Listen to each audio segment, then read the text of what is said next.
Hey y'all, I am so excited because today I am providing a new offering that I have been wanting to do for some time now, and I am calling it CLOUDSIDE Chats. So, this was inspired by some of the things that have been going on in my own life, to include some of the conversations or discussions that I have had with my friends and family. And so I'm like, if we're going through some of these things, then that likely means other people are going through this stuff or struggling with some things as well. So why not have this conversation here or have some open discussions? So if you have anything that you need, some tea, some water, grab what you need, a nice comfortable blanket, and let's get into it with our topic and our discussion for today.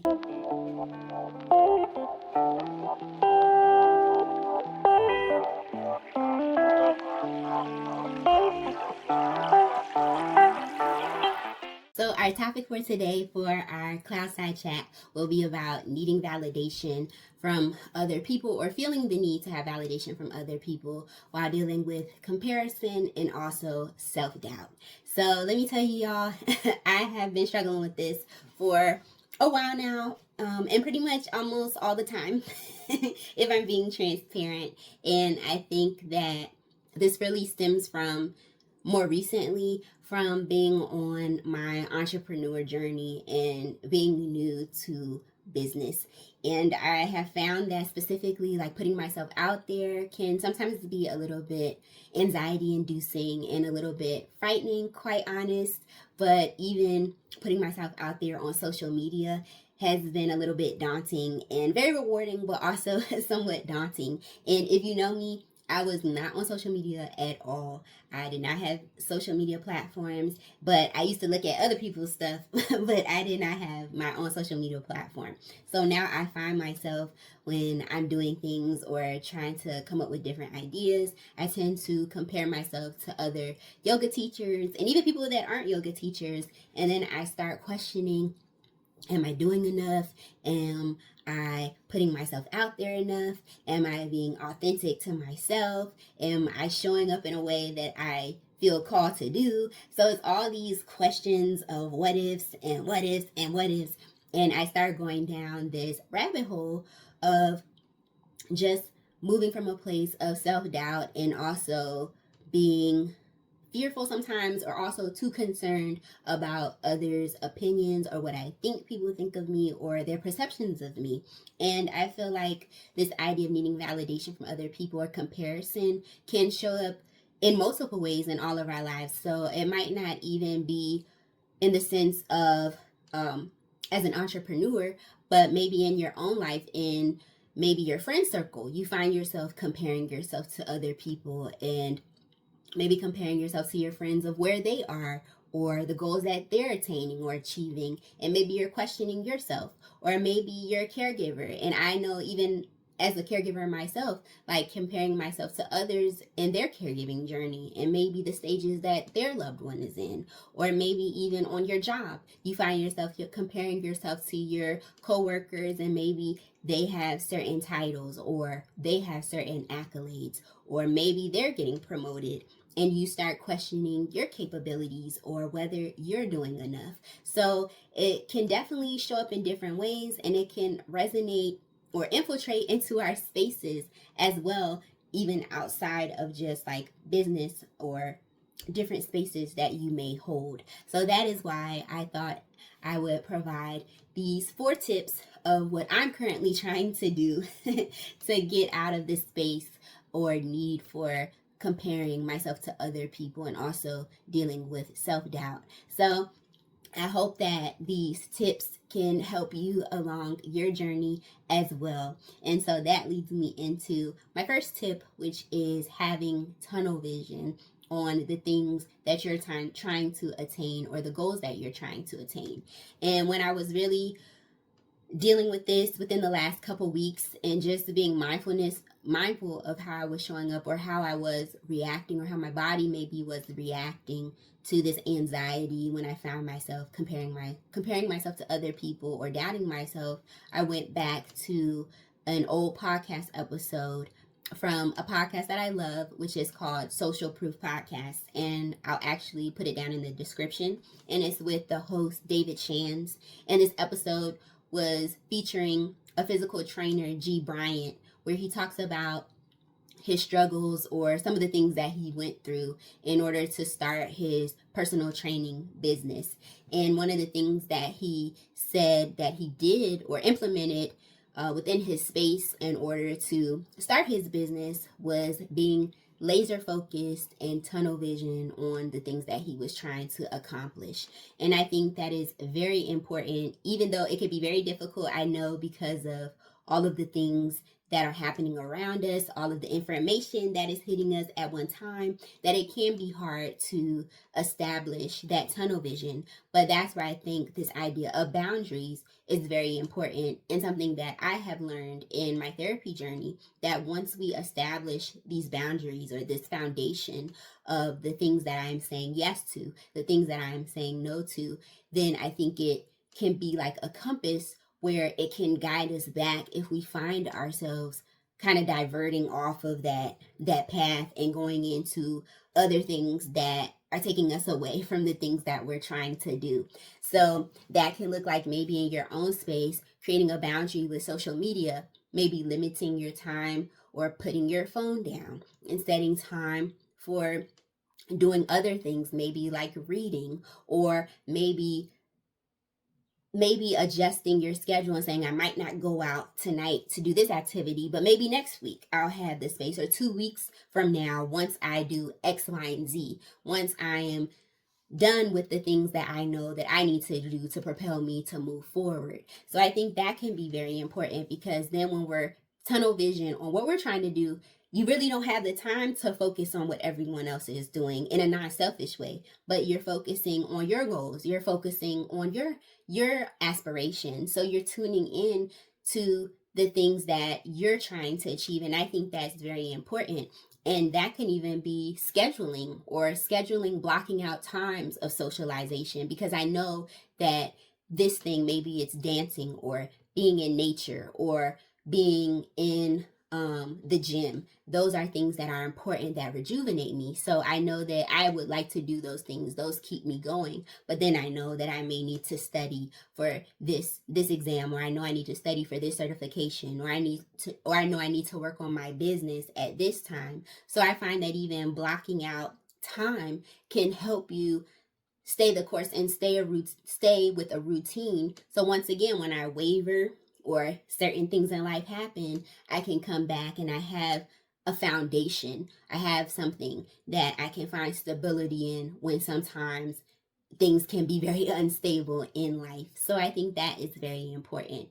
And I think that leads to my second point of establishing moments of solitude wherever you can.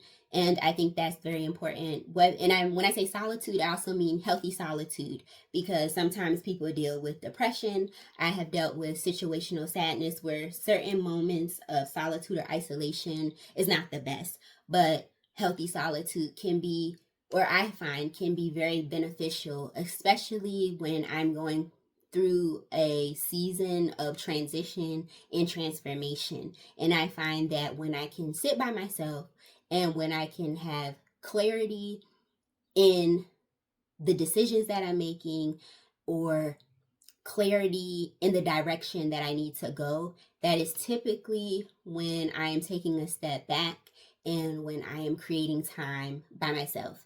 And if you know me, I am a big proponent of solo dates.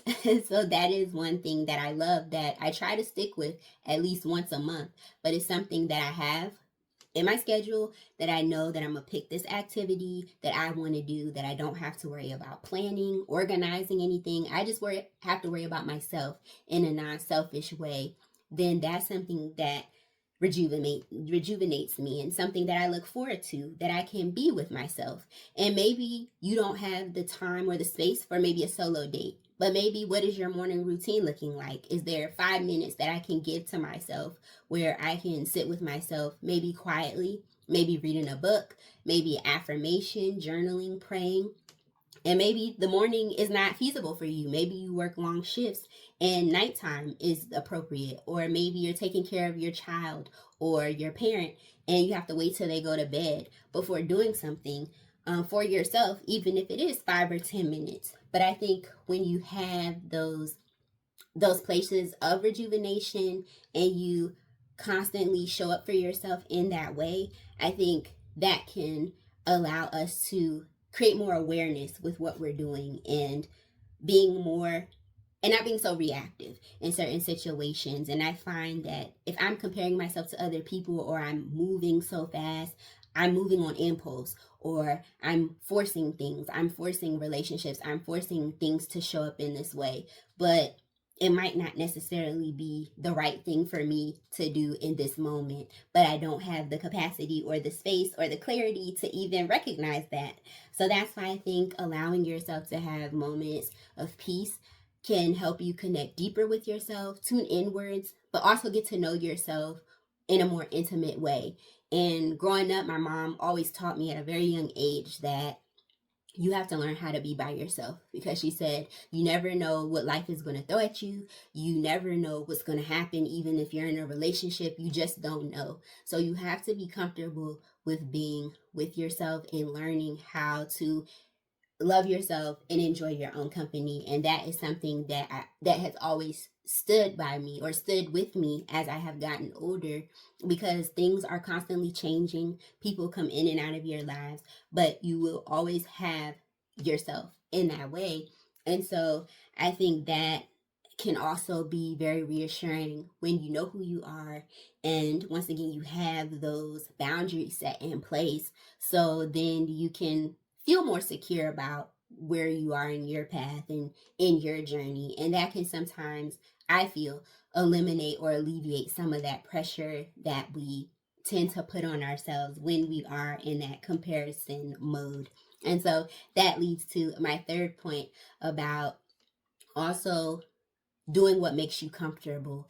And I think that comes with also knowing what you like, knowing what you don't like, knowing that these are the things that I am saying yes to, these are the things that I am saying no to in this moment. And I am okay with that, that I am standing firm in those beliefs because I am comfortable and I know that these things might create anxiety for me.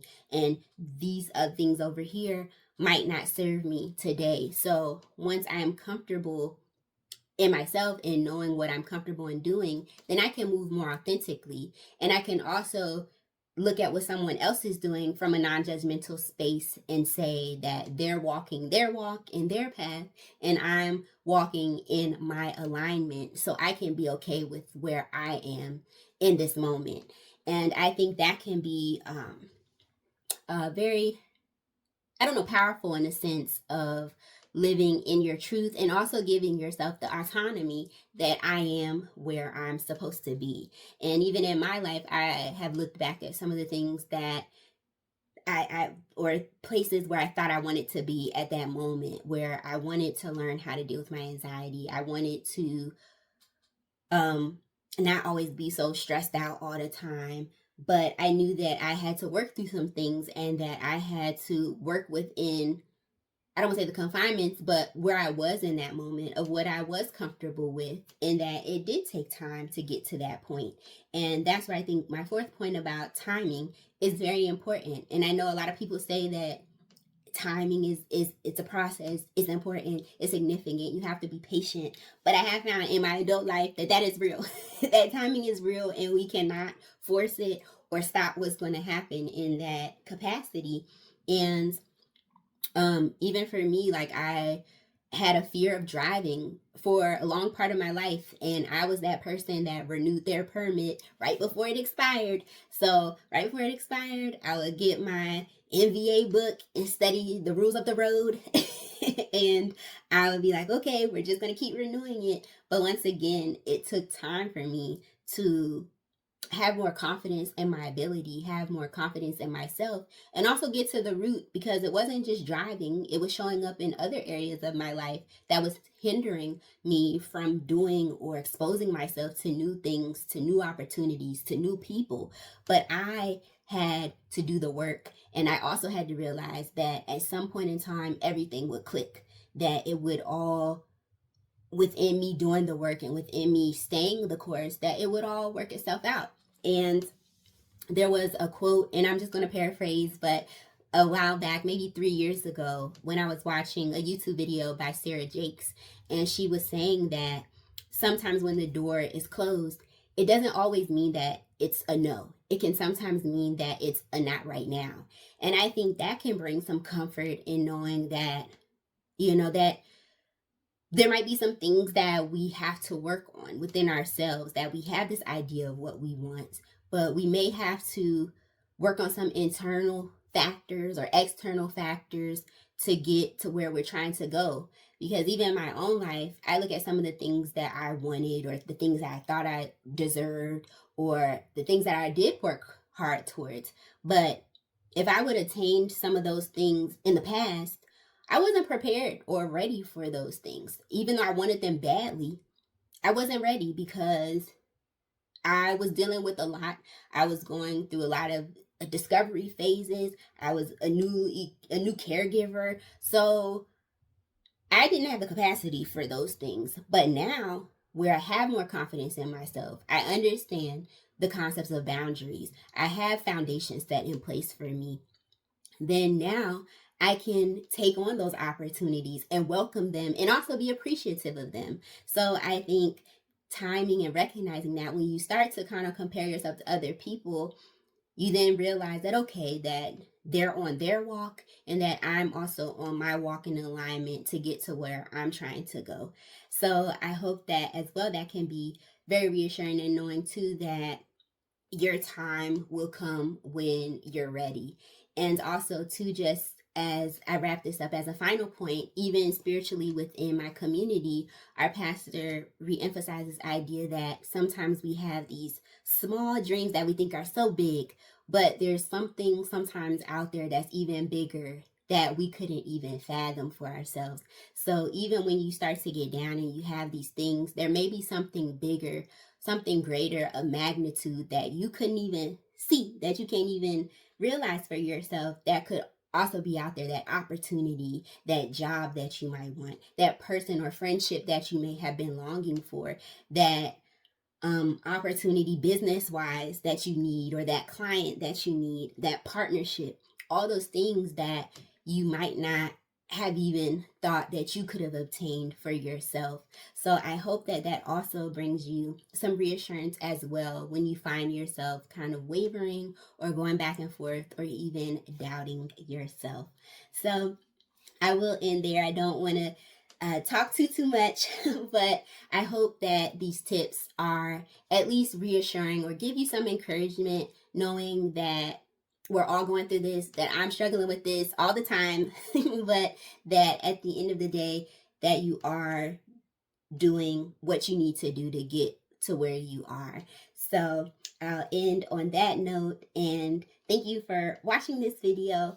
And as well, let me know too if you are struggling with comparison, if you are struggling with self-doubt, maybe what are some of the things that you're doing that I didn't mention in this video that could also help others as well. So go ahead and comment, and also if there's other topics that you would like me to share, please let me know as well. And also I appreciate feedback too on how I can get better or how I can serve you a little bit more as well on this platform.